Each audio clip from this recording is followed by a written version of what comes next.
ನಾವೇನು ತಿಳ್ಕೊಂಡಿದ್ದೇವೆ, ನಾವು ತಿನ್ನೋ ಆಹಾರ ಮತ್ತು ಮಾಡೋ ಎಕ್ಸರ್ಸೈಸ್ನ ಮೂಲಕ ನಮ್ಮ ವೇಟ್ ಡಿಪೆಂಡ್ ಆಗಿರ್ತದೆ ಅಂತ ತಿಳ್ಕೊಂಡಿದ್ದೇವೆ. ಅದು ಅರ್ಧ ಮಾತ್ರ ಸತ್ಯ. ಮೊಟ್ಟ ಮೊದಲನೇದಾಗಿ ನಾವೆಲ್ಲರೂ ಯೋಚನೆ ಮಾಡಬೇಕಾಗಿರುವಂಥದ್ದು, ಒಂದು ದಿನಕ್ಕೆ ನಾವು ಎಷ್ಟು ಸಮಯ ಕುಳಿತುಕೊಳ್ತೇವೆ ಅನ್ನುವಂಥದ್ದನ್ನ ಯೋಚನೆ ಮಾಡ್ತೇವೆ. ನಮ್ಮ ಹಿರಿಯರ ಆರೋಗ್ಯದ ಗುಟ್ಟು ಏನು ಅಂತ ಕೇಳಿದ್ರೆ, ಅವರು ಅತಿ ಕಡಿಮೆ ಸಮಯ ಕುಳಿತುಕೊಳ್ತಾ ಇದ್ರು. ಒಂದಲ್ಲ ಒಂದು ಚಟುವಟಿಕೆಗಳಲ್ಲಿ ತೊಡಗಿರ್ತಾ ಇದ್ರು.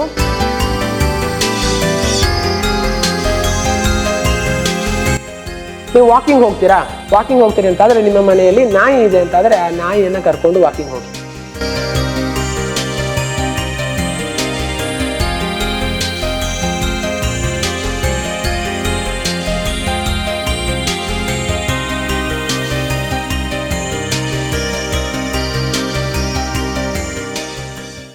ಎಲ್ಲರಿಗೂ ನಮಸ್ಕಾರ. ನಾನು ಡಾಕ್ಟರ್ ವೆಂಕಟೇಶ್ ಗಾಂವ್ಕರ್, ವೇದ ವೆಲ್ನೆಸ್ ಸೆಂಟರ್, ನಿಸರ್ಗ ಮನೆ ಸೇರಿಸಿ ಆಯುರ್ವೇದ ವೈದ್ಯ. ವೀಕ್ಷಕರೇ, ನಿಮ್ಮಲ್ಲಿ ಹಲವಾರು ಜನ ಈ ಪ್ರಶ್ನೆಯನ್ನು ಕೇಳಿರಬಹುದು. ನಾನು ದಿನನಿತ್ಯ ಎಕ್ಸರ್ಸೈಸ್ ಮಾಡ್ತೇನೆ, ನೀವು ಹೇಳಿದಂತೆಯೇ ಡಯಟ್ ಮಾಡ್ತೇನೆ, ಅಥವಾ ಜಂಕ್ ಫುಡ್ಗಳನ್ನು ಇನ್ನಿತರ ಆಹಾರವನ್ನು ಸೇವಿಸೋದಿಲ್ಲ, ಆದರೂ ಕೂಡ ತೂಕ ಹೆಚ್ಚೇ ಆಗ್ತಾ ಇದೆ ವಿನಃ ಕಡಿಮೆ ಆಗ್ತಾ ಇಲ್ಲ ಅನ್ನುವಂಥದ್ದು. ಅದರಲ್ಲೂ ಮಹಿಳೆಯರಲ್ಲಿ, ಮುಖ್ಯವಾಗಿ ಗೃಹಿಣಿಯರಲ್ಲಿ ಈ ಸಮಸ್ಯೆ ಒಂದು ದೊಡ್ಡ ತಲೆನೋವಾಗಿ ಪರಿಣಮಿಸ್ಬಿಟ್ಟಿದೆ. ಸೊ ಇದಕ್ಕೆ ಒಂದು ಮೂಲ ಕಾರಣವನ್ನ, ವೈಜ್ಞಾನಿಕ ಕಾರಣವನ್ನ ಇವತ್ತಿನ ವಿಡಿಯೋದಲ್ಲಿ ತಿಳಿಸ್ತಾ ಇದ್ದೇನೆ. ಅದಕ್ಕೆ ಪರಿಣಾಮಕಾರಿ ಔಷಧಿ ಅಥವಾ ಅದಕ್ಕೆ ಪರಿಣಾಮಕಾರಿ ಕ್ರಮವನ್ನು ಕೂಡ ಇವತ್ತಿನ ವಿಡಿಯೋದಲ್ಲಿ ತಿಳಿಸ್ತಾ ಇದ್ದೇನೆ. ಅದು ಯಾವುದು ಅಂತ ನೋಡ್ಲಿಕ್ಕೆ ದಯವಿಟ್ಟು ಈ ವಿಡಿಯೋವನ್ನ ಕೊನೆವರೆಗೂ ನೋಡಿ, ಇಂಟ್ರೆಸ್ಟಿಂಗ್ ವಿಚಾರವನ್ನ ತಿಳ್ಕೊಳ್ಳಿ. ಹೌದು, ಮೊಟ್ಟ ಮೊದಲನೇದಾಗಿ ನಿಮ್ಗೆ ತಿಳಿಸುವಂಥದ್ದು, ಈ ಒಂದು ಅತಿ ತೂಕ ಅಥವಾ ತೂಕ ಕಡಿಮೆ ಆಗದೆ ಇರೋದಕ್ಕೆ ಇರುವಂಥ ಒಂದು ಅತಿ ಮುಖ್ಯವಾದ ಕಾರಣ. ಹೌದು, ಹಲವಾರು ಜನರಿಗೆ ಇದೊಂದು ಕಾರಣ ಗೊತ್ತಿಲ್ಲ. ನಾವೇನು ತಿಳ್ಕೊಂಡಿದ್ದೇವೆ, ನಾವು ತಿನ್ನೋ ಆಹಾರ ಮತ್ತು ಮಾಡೋ ಎಕ್ಸರ್ಸೈಸ್ನ ಮೂಲಕ ನಮ್ಮ ವೇಟ್ ಡಿಪೆಂಡ್ ಆಗಿರ್ತದೆ ಅಂತ ತಿಳ್ಕೊಂಡಿದ್ದೇವೆ. ಅದು ಅರ್ಧ ಮಾತ್ರ ಸತ್ಯ. ಇಲ್ಲಿ ಒಂದು ಕಾನ್ಸೆಪ್ಟ್ ಬರುತ್ತೆ, ಬೇಸಲ್ ಮೆಟಬಾಲಿಕ್ ರೇಟ್ ಅಂತ. ವೀಕ್ಷಕರೇ, ಬೇಸಲ್ ಮೆಟಬಾಲಿಕ್ ರೇಟ್ ಅನ್ನೋದನ್ನ ನೀವು ಓದಿ ತಿಳ್ಕೊಳ್ಬಹುದು. ನಾವು ರೆಸ್ಟ್ನಲ್ಲಿ ಕೂತಿದ್ದಾಗ ಅಥವಾ ಮಲಗಿದ್ದಾಗ ನಮ್ಮ ಶರೀರದ ಕ್ರಿಯೆಗಳಿಗೆ ಎಷ್ಟು ಎನರ್ಜಿ ವ್ಯಯಿಸಲ್ಪಡುತ್ತೆ, ಅಂದ್ರೆ ಅದು ಉಪಯೋಗಿಸಲ್ಪಡುತ್ತೆ, ಅದನ್ನ ಬೇಸಲ್ ಮೆಟಬಾಲಿಕ್ ರೇಟ್ ಅಂತ ಹೇಳ್ತಾರೆ. ಫಾರ್ ಎಕ್ಸಾಂಪಲ್, ನಾನು ರಾತ್ರಿ ಮಲಗಿರ್ತೇನೆ, 8 ತಾಸು ಮಲಗ್ತೇನೆ. 8 ತಾಸು ಮಲಗಿದಾಗ ಜೀರ್ಣಕ್ರಿಯೆ, ಹೃದಯದ ಬಡಿತ, ಶ್ವಾಸೋಚ್ಛ್ವಾಸ, ಮೂತ್ರದ ಉತ್ಪಾದನೆ, ಮಲದ ಉತ್ಪಾದನೆ, ಇನ್ನಿತರ ಹಲವಾರು ಚಟುವಟಿಕೆಗಳು ನಿಲ್ಲದೆ ನಡೀತಾನೆ ಇರುತ್ತೆ. ಈ ಒಂದು ಚಟುವಟಿಕೆಗಳಿಗೆ ಶರೀರ ಜೈವ ರಾಸಾಯನಿಕ ಕ್ರಿಯೆಗಳು ಅಂತ ಕರೀತಾರೆ ಇದಕ್ಕೆ. ಈ ಒಂದು ಕ್ರಿಯೆಗಳಿಗೆ ನಾವು ತಿಂದಂತಹ ಆಹಾರದಲ್ಲಿನ ಎನರ್ಜಿ ಉಪಯೋಗಿಸಲ್ಪಡುತ್ತೆ. ಸೊ ಎಷ್ಟು ಎನರ್ಜಿ ಈ ಒಂದು ಬೇಸಲ್ ಒಂದು ಮೆಟಬಾಲಿಕ್ ರೇಟ್ನಲ್ಲಿ ಉಪಯೋಗಿಸಲ್ಪಡುತ್ತೆ ಅನ್ನುವಂಥದ್ದು ಅವರ ತೂಕವನ್ನು ನಿರ್ಧರಿಸುತ್ತೆ. ಸೊ ಈ ಒಂದು ಕಾನ್ಸೆಪ್ಟ್ನ ನೀವು ಕರೆಕ್ಟ್ ಆಗಿ ಅರ್ಥ ಮಾಡ್ಕೋಬೇಕು. ಸಾಮಾನ್ಯವಾಗಿ ವೈದ್ಯಕೀಯ ಶಾಸ್ತ್ರದ ಪ್ರಕಾರ ಈ ಒಂದು ಬೇಸಲ್ ಮೆಟಬಾಲಿಕ್ ರೇಟ್ ಅನ್ನುವಂಥದ್ದು ಅವರ ಸಣ್ಣ ವಯಸ್ಸಿನಿಂದ ಒಂದು ವಯಸ್ಸು ಅಥವಾ ಒಂದು 50, 60 ಅಥವಾ ವಯಸ್ಸಾಗುವಲ್ಲಿವರೆಗೂ ಅದು ಫಿಕ್ಸ್ಡ್ ಇರುತ್ತೆ. ಈಗ ಸಣ್ಣ ವಯಸ್ಸಿನಲ್ಲಿ ಬೇಸಲ್ ಮೆಟಬಾಲಿಕ್ ರೇಟ್ ಕಡಿಮೆ ಇದೆ ಅಂತ ಆದ್ರೆ ಮಧ್ಯ ವಯಸ್ಸಿನಲ್ಲೂ ಅಷ್ಟೇ ಇರುತ್ತೆ, ವಯಸ್ಸಾದ ಮೇಲೂ ಅಷ್ಟೇ ಇರುತ್ತೆ. ಯಾರಿಗೆ ಈ ಒಂದು ಬೇಸಲ್ ಮೆಟಬಾಲಿಕ್ ರೇಟ್ ಅನ್ನೋದು ಕಡಿಮೆ ಇರುತ್ತೆ ಅಂಥವರಿಗೆ ಕಡಿಮೆ ಎನರ್ಜಿ ಉಪಯೋಗಿಸಲ್ಪಡುತ್ತೆ, ಅದು ಉಳಿದಿದ್ದ ಎನರ್ಜಿ ಸ್ಟೋರ್ ಆಗ್ಲಿಕ್ಕೆ ಶುರುವಾಗುತ್ತೆ. ಸೊ ಉದಾಹರಣೆಗೆ ಹೇಳಬೇಕು ಅಂತಂದ್ರೆ, ಒಬ್ಬನ್ ತೆಳ್ಳಗಿರ್ತಾನೆ, ಇನ್ನೊಬ್ಬನ್ ದಪ್ಪಗಿರ್ತಾನೆ. ಸೊ ದಪ್ಪಗಿರೋ ವ್ಯಕ್ತಿಗೆ ಅವನು ತಿಂದ ಆಹಾರದಲ್ಲಿನ ಎನರ್ಜಿಯಲ್ಲಿ ಸರಿಸುಮಾರು ಒಂದು 50% ಮಾತ್ರ ಉಪಯೋಗಿಸಲ್ಪಡುತ್ತೆ. ತೆಳ್ಳಗಿರೋ ವ್ಯಕ್ತಿಗೆ 65ರಿಂದ 70% ವರೆಗೆ ಉಪಯೋಗಿಸಲ್ಪಡುತ್ತೆ. ಆ ಒಂದು 20% ಡಿಫ್ರೆನ್ಸ್ ಏನಿದೆಯಲ್ಲ, ಅದು ಅವರ ತೂಕವನ್ನು ನಿರ್ಧಾರ ಮಾಡುತ್ತೆ. ಸೊ ಕರೆಕ್ಟ್ ಆಗಿ ಅರ್ಥ ಮಾಡ್ಕೊಳ್ಳಿ, ಬೇಸಲ್ ಮೆಟಬಾಲಿಕ್ ರೇಟ್ ಅನ್ನುವಂಥದ್ದು ನಿಮ್ಮ ತೂಕವನ್ನು ನಿರ್ಧರಿಸುತ್ತೆ. ಸೊ ಈ ಒಂದು ಬೇಸಲ್ ಮೆಟಬಾಲಿಕ್ ರೇಟ್ನ ನಾವು ತುಂಬಾ ವ್ಯತ್ಯಾಸ ಮಾಡ್ಲಿಕ್ಕೆ ಆಗಲ್ಲ. ಇನ್ನು ಉಳಿದಿರುವಂತಹ 40% ಏನಿರುತ್ತೆ, ಆ 40% ಎನರ್ಜಿ ಎಕ್ಸ್ಪೆಂಡಿಚರ್ ನಮ್ಮ ಕೈಯಲ್ಲೇ ಇರುತ್ತೆ. ನಮ್ಮ ಕೈಯಲ್ಲಿರುತ್ತೆ ಅನ್ನೋದು ಅರ್ಥ ಏನು, ಎಕ್ಸರ್ಸೈಸ್ನ ಮೂಲಕವೋ ಅಥವಾ ಇನ್ನಿತರ ಒಂದು ಚಟುವಟಿಕೆಗಳ ಮೂಲಕವೋ ಅದನ್ನ ನಾವು ವ್ಯಯಿಸಬೇಕಾಗತ್ತೆ, ಉಪಯೋಗಿಸ್ಬೇಕಾಗತ್ತೆ. ಆಗ ನೀವು ಮಾಡಿರುವಂಥ ಡಯಟ್, ನೀವು ಮಾಡಿರುವಂಥ ಎಕ್ಸರ್ಸೈಸ್ ಉಪಯೋಗಕ್ಕೆ ಬರುತ್ತೆ. ಈಗ ನೀವು 2000 ಕ್ಯಾಲೋರೀಸ್ಗಳನ್ನ ತಿಂದಿದ್ದೀರಿ. 2000 ಕ್ಯಾಲೋರಿನಲ್ಲಿ ನಿಮ್ಮ ಬೇಸಲ್ ಮೆಟಬಾಲಿಕ್ ರೇಟಿಗೆ 1000 ಕ್ಯಾಲೋರಿ ಉಪಯೋಗ ಆಯಿತು. ಇನ್ನು 1000 ಕ್ಯಾಲೋರಿ ಏನಿರುತ್ತಲ್ಲ, ಆ 1000 ಕ್ಯಾಲೋರಿಯನ್ನ ನೀವು ಖರ್ಚು ಮಾಡದೆ, ಏನು ಎಕ್ಸರ್ಸೈಸ್ ಮಾಡದೆ, ಏನು ಚಟುವಟಿಕೆ ಮಾಡದೆ ಹಾಗೆ ಉಳಿಸ್ಕೊಂಡ್ರಿ ಅಂತಾದ್ರೆ ಆ 1000 ಪ್ರತಿನಿತ್ಯ ಸ್ಟೋರ್ ಆಗ್ತಾ ಹೋಗುತ್ತೆ. ಸೊ ಸ್ವಲ್ಪ ದಿನಗಳ ನಂತರ ಅದೇ ನಿಮಗೆ ಒಬೆಸಿಟಿಗೆ ಕಾರಣ ಆಗಬಹುದು. ಹಾಗಾಗಿ ಆ ಉಳಿದ 1,000 ಎನರ್ಜಿ ಅಥವಾ 1 ಕ್ಯಾಲೋರೀಸ್ ಅಥವಾ ಎನರ್ಜಿಯನ್ನ ಖರ್ಚು ಮಾಡುವ ವಿಧಾನ ಹೇಗೆ, ಅದರಿಂದ ತೂಕ ಕಡಿಮೆ ಮಾಡಿಕೊಳ್ಳುವ ವಿಧಾನ ಹೇಗೆ ಅನ್ನುವಂಥದ್ದು ಇವತ್ತು ನಾನು ನಿಮಗೆ ಕೊಡ್ತಾ ಇರುವಂತಹ ಪರಿಹಾರ.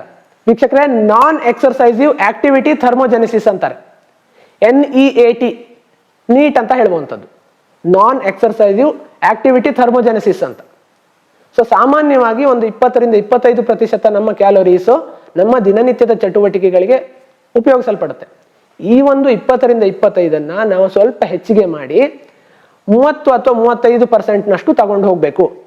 ಅಂದ್ರೆ ಏನರ್ಥ, ಈ ಒಂದು ನೀಟ್ ಅನ್ನುವಂಥ ಒಂದು ಕ್ರಮವನ್ನ ನಾವು ನಮ್ಮ ಜೀವನದಲ್ಲಿ ಅಳವಡಿಸ್ಕೊಳ್ಬೇಕು. ಹಾಗಾದ್ರೆ ಏನ್ ಮಾಡ್ಬೇಕು? ಮೊಟ್ಟ ಮೊದಲನೇದಾಗಿ ನಾವೆಲ್ಲರೂ ಯೋಚನೆ ಮಾಡಬೇಕಾಗಿರುವಂಥದ್ದು, ಒಂದು ದಿನಕ್ಕೆ ನಾವು ಎಷ್ಟು ಸಮಯ ಕುಳಿತುಕೊಳ್ತೇವೆ ಅನ್ನುವಂಥದ್ದನ್ನ ಯೋಚನೆ ಮಾಡಬೇಕು. ಈ ಒಂದು ಕುಳಿತುಕೊಳ್ಳುವ ಸಮಯವನ್ನ ನೀವು ಕಡಿಮೆ ಮಾಡೋದಿದೆಯಲ್ಲ, ಇದು ನಿಮ್ಮ ತೂಕ ಕಡಿಮೆ ಆಗಲಿಕ್ಕೆ ಅಥವಾ ಇನ್ನಿತರ ಮೆಟಬಾಲಿಕ್ ಸಿಂಡ್ರೋಮ್ಗಳಾದ ಸಮಸ್ಯೆಗಳಿಗೆ ಇದು ಅತ್ಯುತ್ತಮ ಪರಿಹಾರ. ವೀಕ್ಷಕರೇ, ಇದನ್ನ ನೀವು ಕರೆಕ್ಟ್ ಆಗಿ ಯೋಚನೆ ಮಾಡಿದ್ರೆ ನಮ್ಮ ಹಿರಿಯರ ಆರೋಗ್ಯದ ಗುಟ್ಟು ಏನು ಅಂತ ಕೇಳಿದ್ರೆ, ಅವರು ಅತಿ ಕಡಿಮೆ ಸಮಯ ಕುಳಿತುಕೊಳ್ತಾ ಇದ್ರು. ಒಂದಲ್ಲ ಒಂದು ಚಟುವಟಿಕೆಗಳಲ್ಲಿ ತೊಡಗಿರ್ತಾ ಇದ್ರು, ಅತಿ ಕಡಿಮೆ ಸಮಯ ಕುಳಿತುಕೊಳ್ತಾ ಇದ್ರು. ಅದೇ ಅವರ ಆರೋಗ್ಯದ ಗುಟ್ಟು.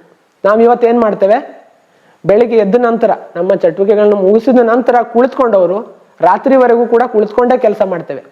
ಹೆಚ್ಚಿನವರು ಈ ಒಂದು ಸೆಡೆಂಟ್ರಿ ಲೈಫ್ ಸ್ಟೈಲ್ನಲ್ಲೇನೆ ಜೀವನವನ್ನ ಮಾಡ್ತಾ ಇದ್ದಾರೆ.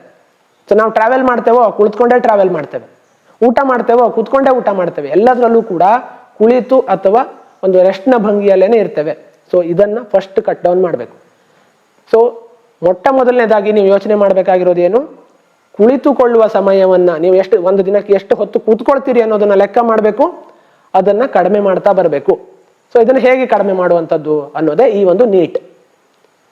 ವೀಕ್ಷಕರು, ನಾನೀಗೊಂದು 8-10 ಈ ಒಂದು ವಿಧಾನಗಳನ್ನ ಹೇಳ್ತೇನೆ. ಇದು ಎಲ್ಲರಿಗೂ ಯೋಗ್ಯ ಆಗಿರ್ಲಿಕ್ಕಿಲ್ಲ, ಒಬ್ಬರಿಗೆ ಒಂದು ಮಾಡ್ಲಿಕ್ಕೆ ಆಗ್ಬೋದು, ಒಬ್ಬರಿಗೆ ಇನ್ನೊಂದು ಮಾಡ್ಲಿಕ್ಕೆ ಆಗ್ಬೋದು. ಸೊ ಯಾರ್ಯಾರಿಗೆ ಯಾವುದನ್ನ ಮಾಡ್ಲಿಕ್ಕೆ ಆಗ್ತದೆ ಅದನ್ನ ಕಂಪಲ್ಸರಿ ಮಾಡಬೇಕು. ನೀವು ಎಕ್ಸರ್ಸೈಸ್ ಅನ್ನ ಮಾಡಿ, ಅದು ಕೇವಲ 10% ಕ್ಯಾಲೋರೀಸ್ನ ಮಾತ್ರ ಉಪಯೋಗಿಸಲ್ಪಡುತ್ತೆ, ಇನ್ನು 30% ಈ ಚಟುವಟಿಕೆಗಳಿಂದಾನೇ ಆಗ್ಬೇಕು. ಸೊ ಅಂತ ಚಟುವಟಿಕೆಗಳನ್ನ ನಾವು ಒಂದೊಂದೇ ಪಟ್ಟಿ ಮಾಡ್ತಾ ಹೋಗೋಣ. ಮೊಟ್ಟ ಮೊದಲನೇದಾಗಿ, ನೀವು ವಾಕಿಂಗ್ ಹೋಗ್ತೀರಿ ಅಂತಾದ್ರೆ ನಿಮ್ಮ ಮನೆಯಲ್ಲಿ ನಾಯಿ ಇದೆ ಅಂತಾದ್ರೆ ಆ ನಾಯಿಯನ್ನ ಕರ್ಕೊಂಡು ವಾಕಿಂಗ್ ಹೋಗಿ. ಅದು ಆ ಕಡೆ ಈ ಕಡೆ ಹೋಗ್ತಾ ಇರುತ್ತೆ, ನೀವು ಅದ್ರ ಜೊತೆಗೆ ಓಡ್ತೀರಾ, ಆವಾಗ ನಿಮ್ಮ ಎಕ್ಸ್ಟ್ರಾ ಕ್ಯಾಲೋರೀಸ್ ಬರ್ನ್ ಆಗುತ್ತೆ. ಸೊ ವಾಕಿಂಗ್ ವಿತ್ ಡಾಗ್ ಅಥವಾ ಪೆಟ್ ಅನ್ನುವಂಥದ್ದು ಈಸಿಲಿ ಮಾಡುವಂಥದ್ದು. ಸಾಮಾನ್ಯ ನಾಯಿ ಮನೆಯಲ್ಲಿ ಇರುವಂಥವರು ಎಲ್ಲರೂ ಇದನ್ನು ಮಾಡ್ಬೋದು. ಎರಡನೇದಾಗಿ, ಕ್ಲೈಂಬಿಂಗ್ ದ ಸ್ಟೇರ್ಸ್, ಅಂದ್ರೆ ಮೆಟ್ಟಿಲುಗಳನ್ನು ಹತ್ತಿ. ಆದಷ್ಟು ನಿಮ್ಮ ಆಫೀಸ್ನಲ್ಲೋ ಅಥವಾ ಒಂದು ಕಚೇರಿಯಲ್ಲೋ ನಿಮಗೆ ಲಿಫ್ಟ್ ಇದೆ ಅಂದ್ರೂ ಕೂಡ ನಿಮಗೆ ಮಂಡಿ ನೋವು, ಸೊಂಟ ನೋವು, ಇನ್ನಿತರ ಯಾವುದೇ ನೋವುಗಳಿಲ್ಲ ಅಂತಾದ್ರೆ ಖಂಡಿತವಾಗಿ ನೀವು ಒಂದು ಮೆಟ್ಟಿಲನ್ನೇ ಹತ್ಕೊಂಡು ಹೋಗಿ. ಸ್ವಲ್ಪ ಎನರ್ಜಿಯನ್ನು ವ್ಯಯಿಸಿದಂಗೆ ಆಗುತ್ತೆ, ಬೆವರು ಬರುತ್ತೆ. ಮೆಟ್ಟಿಲನ್ನ ಹತ್ಕೊಂಡು ಹೋಗುವಂಥದ್ದು ಹೃದಯದ ಆರೋಗ್ಯಕ್ಕೆ ತುಂಬಾ ಒಳ್ಳೆಯದು. ಸೊ ಮೆಟ್ಟಿಲನ್ನ ಹತ್ಕೊಂಡು ಹೋಗುವಂಥದ್ದು. ಮೂರನೇ ಒಂದು ವಿಧಾನ ಏನು ಅಂತ ಹೇಳಿದ್ರೆ, ನಿಮ್ಮ ಕಾರನ್ನು ಅಥವಾ ಬೈಕನ್ನು ಸ್ವಲ್ಪ ದೂರದಲ್ಲೇ ಪಾರ್ಕ್ ಮಾಡಿ ಬರುವಂಥದ್ದು. ಸೊ ಇದರಿಂದ ಸ್ವಲ್ಪ ವಾಕಿಂಗ್ ಆಗುತ್ತೆ. ಸೊ ವಾಕಿಂಗ್ ಆಗೋದ್ರಿಂದಾಗಿ ಕೂಡ ಇದು ಉಪಯೋಗ ಆಗುತ್ತೆ. ನೀವು ಮಾಡುವ ಎಕ್ಸ್ಟ್ರಾ ವಾಕಿಂಗ್ಗಿಂತ ನನಗೆ ಆಫೀಸಿಗೆ ಲೇಟ್ ಆಯ್ತಲ್ಲ ಅಂತ ಹೇಳಿ ಪಟಪಟನೆ ನೀವೇನು ನಡ್ಕೊಂಡು ಹೋಗ್ತೀರಿ, ಅದರಲ್ಲಿ ಜಾಸ್ತಿ ಕ್ಯಾಲೋರೀಸ್ ಬರ್ನ್ ಆಗುತ್ತೆ, ಅದು ತುಂಬಾ ಸಹಕಾರಿಯಾಗುತ್ತೆ. ಅದರ ಜೊತೆಗೆ ನಿಮ್ಮ ಒಂದು ಹಾಬೀಸ್ ಏನಿದೆ ಅದನ್ನ ವೃದ್ಧಿ ಮಾಡ್ಕೊಳ್ಳಿ. ನೀವು ಹಾಡ್ತಿರೋ ಅಥವಾ ಡ್ಯಾನ್ಸ್ ಮಾಡ್ತಿರೋ ಅಥವಾ ಚಿತ್ರ ಬಿಡಿಸ್ತಿರೋ ಅಥವಾ ಬರೀತಿರೋ, ಏನೋ ಒಂದು ಹಾಬಿ ಇದೆ ಅಂತಾದ್ರೆ ದಿನಕ್ಕೆ ಕೆಲ ಹೊತ್ತುಗಳನ್ನ ಅದಕ್ಕೆ ಉಪಯೋಗಿಸಲ್ಪಟ್ಟರೆ ತುಂಬಾ ಒಳ್ಳೆಯದು. ಸೊ ಆವಾಗ ಕೂಡ ನಿಮ್ಮ ಕೆಲವು ಎನರ್ಜಿ ಬರ್ನ್ ಆಗುತ್ತೆ. ಅದರ ಜೊತೆಗೆ ಗಾರ್ಡನಿಂಗ್ ಅಥವಾ ಕ್ಲೀನಿಂಗ್. ಸೊ ವಾರದಲ್ಲಿ ಒಂದಷ್ಟು ದಿನ, 3 ದಿನಕ್ಕೊಮ್ಮೆನೋ ಅಥವಾ ವಾರಕ್ಕೊಮ್ಮೆಯೋ ಖಂಡಿತವಾಗಿ ನಿಮ್ಮ ಬಟ್ಟೆಗಳನ್ನ ನೀವೇ ತೊಳ್ಕೊಳ್ಳಿ. ಆದಷ್ಟು ಮಷೀನ್ ಅವಲಂಬನೆಯನ್ನ ಕಡಿಮೆ ಮಾಡುವಂಥದ್ದು. ಸಾಧ್ಯವಾದಲ್ಲಿ ನಿಮ್ಮ ಬಟ್ಟೆಗಳನ್ನ ಕೈಯಲ್ಲಿ ತೊಳೆಯುವಂಥದ್ದು ಅಥವಾ ಗಾರ್ಡನಿಂಗ್, ಮನೆಯಲ್ಲಿ ಗಿಡಗಳನ್ನ ಅಥವಾ ಹಣ್ಣಿನ ಸಸ್ಯಗಳನ್ನ ಯಾವುದನ್ನಾದ್ರೂ ಬೆಳೆಸುವಂಥದ್ದು, ಈ ಒಂದು ಚಟುವಟಿಕೆಗಳನ್ನ ನೀವು ಮಾಡಬೇಕು. ಇದೇ ರೀತಿ ಇನ್ನೊಂದು ಚಟುವಟಿಕೆ ಅಂತ ಹೇಳಿದ್ರೆ, ಅತಿ ಮುಖ್ಯವಾಗಿ ಎಲ್ಲರೂ ಮಾಡಬೇಕಾಗಿರುವಂಥದ್ದು, ಅದರಲ್ಲೂ ಮುಖ್ಯವಾಗಿ ಗೃಹಿಣಿಯರು ಅಥವಾ ಮನೆಯಲ್ಲಿ ಇರುವಂಥವ್ರು ಮಾಡಬೇಕಾಗಿರೋದು, ಫೋನ್ನಲ್ಲಿ ಮಾತನಾಡುವಾಗ ವಾಕಿಂಗ್ ಮಾಡ್ತಾ ಮಾತನಾಡುವುದು. ಹೌದು, ನೀವು ಕುತ್ಕೊಂಡಲ್ಲಿ ಮೊಬೈಲ್ನಲ್ಲಿ ಮಾತಾಡ್ತಾ ತಾಸುಗಟ್ಟಲೆ ಕಳೆದು ಬಿಟ್ಟಿರ್ತೀರಾ, ನಿಮ್ಗೆ ಗೊತ್ತೇ ಆಗಿರೋದಿಲ್ಲ. ಅದೇ ನೀವು ಅದನ್ನ ವಾಕಿಂಗ್ ಮಾಡ್ತಾ ಮಾಡ್ತಾ ಮಾತಾಡಿದ್ರೆ ಅದು ಕ್ಯಾಲೋರೀಸ್ನ ಬರ್ನ್ ಮಾಡುತ್ತೆ, ಅದೊಂದು ಆಕ್ಟಿವಿಟಿಯಾಗಿ ಪರಿಣಮಿಸುತ್ತೆ. ಸ್ಟ್ಯಾಂಡಿಂಗ್ ಡೆಸ್ಕ್ ಅನ್ನುವಂಥದ್ದು ಇನ್ನೊಂದು ಕಾನ್ಸೆಪ್ಟ್. ಸ್ಟ್ಯಾಂಡಿಂಗ್ ಡೆಸ್ಕ್ ಅಂದ್ರೇನು, ನೀವು ಊಟ ಮಾಡುವಾಗ ನಿಂತು, ಅಂದ್ರೆ ಎತ್ತರದಲ್ಲಿ ಇರುವಂಥ ಡೆಸ್ಕ್ ಮೇಲೆ ನಿಮ್ಮ ಪ್ಲೇಟನ್ನು ಇಟ್ಕೊಂಡು ಊಟ ಮಾಡುವಂಥದ್ದು. ಸೊ ನಿಂತು ಊಟ ಮಾಡುವಂಥದ್ದು ಅಂತ ಹೇಳುವಂಥದ್ದು. ಸೊ ಈಗ ಒಂದು 6 ರಿಂದ 7 ಅಥವಾ ಒಂದು 8-10 ಕ್ರಮಗಳನ್ನು ನಾನು ಹೇಳಿದ್ದೇನೆ. ಸೊ ಇದೆಲ್ಲವೂ ಕೂಡ ನೀಟ್ ಅನ್ನುವಂಥ ಹೆಡ್ಡಿಂಗ್ ನಲ್ಲಿ ಬರುತ್ತೆ. ಸೊ ನಾನ್ ಎಕ್ಸರ್ಸೈಸಿವ್ ಆಕ್ಟಿವಿಟಿ ಥರ್ಮೋಜೆನೆಸಿಸ್. ಸೊ ನಾನೀಗ ಹೇಳದಂತೆ ಈ ಒಂದು 40% ಕ್ಯಾಲೋರಿ ಒಂದು ಉಪಯೋಗ ಏನಿದೆ, ಇದು ಈ ಚಟುವಟಿಕೆಗಳನ್ನ ಹೆಚ್ಚು ಮಾಡುವುದರಿಂದಾಗಿ ಸಹಾಯಕ ಆಗುತ್ತೆ.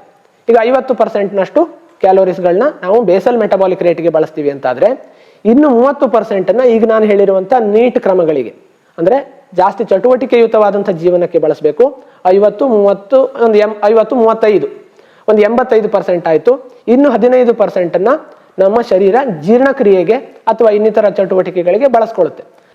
ಸರಿಸುಮಾರು 95ರಿಂದ 98% ಕ್ಯಾಲೋರಿಗಳು ಈ ರೀತಿ ವ್ಯಯಿಸಲ್ಪಡ್ತವೆ. 1-2% ಸ್ಟೋರ್ ಆಗೇ ಆಗುತ್ತೆ. ಅದು ಶರೀರದ ನೈಸರ್ಗಿಕ ಕ್ರಮ, ಅದನ್ನೇನು ಮಾಡ್ಲಿಕ್ಕೆ ಬರೋದಿಲ್ಲ. ಹಾಗಾಗಿ ಆದಷ್ಟು ಕ್ಯಾಲೋರೀಸ್ಗಳು ನಮ್ಮ ಶರೀರದಲ್ಲಿ ಲೋಡ್ ಆಗದೆ ಇರೋ ರೀತಿಯಲ್ಲಿ, ಸ್ಟೋರ್ ಆಗದೆ ಇರೋ ರೀತಿಯಲ್ಲಿ ನೀವು ಮಾಡಬೇಕು ಅಂತಾದ್ರೆ ನಾನ್ ಎಕ್ಸರ್ಸೈಸಿವ್ ಆಕ್ಟಿವಿಟಿ ಥರ್ಮೋಜೆನೆಸಿಸ್ ಅನ್ನ ನಿಮ್ಮ ಜೀವನ ಶೈಲಿಯಲ್ಲಿ ರೂಢಿಸ್ಕೊಳ್ಳಿ. ಸೊ ಇದರಿಂದಾಗಿ ನೀವು ಎಕ್ಸರ್ಸೈಸ್ ಅನ್ನ ಮಾಡ್ತಾ ಇದ್ದೀರಿ, ಡಯಟ್ ಅನ್ನ ಮಾಡ್ತಾ ಇದ್ದೀರಿ, ಅದ್ರ ಜೊತೆಗೆ ಈ ಒಂದು ನೀಟನ್ನು ಪಾಲಿಸ್ತಾ ಇದ್ದೀರಿ ಅಂತಾದ್ರೆ ಖಂಡಿತವಾಗಿ ನಿಮಗೆ ವೇಟ್ ಲಾಸ್ ಆಗುತ್ತೆ. ಇದರಲ್ಲಿ ಯಾವುದೇ ಅನುಮಾನ ಬೇಡ. ಎಲ್ಲಾ ಶಾಸ್ತ್ರಗಳು, ಎಲ್ಲಾ ವೈದ್ಯರು ಎಲ್ಲರೂ ಕೂಡ ಇದನ್ನು ಒಪ್ಪಿರುವಂಥದ್ದು. ಹಾಗಾಗಿ ಎಕ್ಸರ್ಸೈಸ್, ಡಯಟ್ ಪ್ಲಸ್ ನೀಟ್, ಇದು ನಿಮಗೆ ನೀಟಾಗಿ ವೇಟ್ ಲಾಸ್ ಮಾಡಲಿಕ್ಕೆ ಸಹಾಯ ಮಾಡುತ್ತೆ. ನಮಸ್ಕಾರ.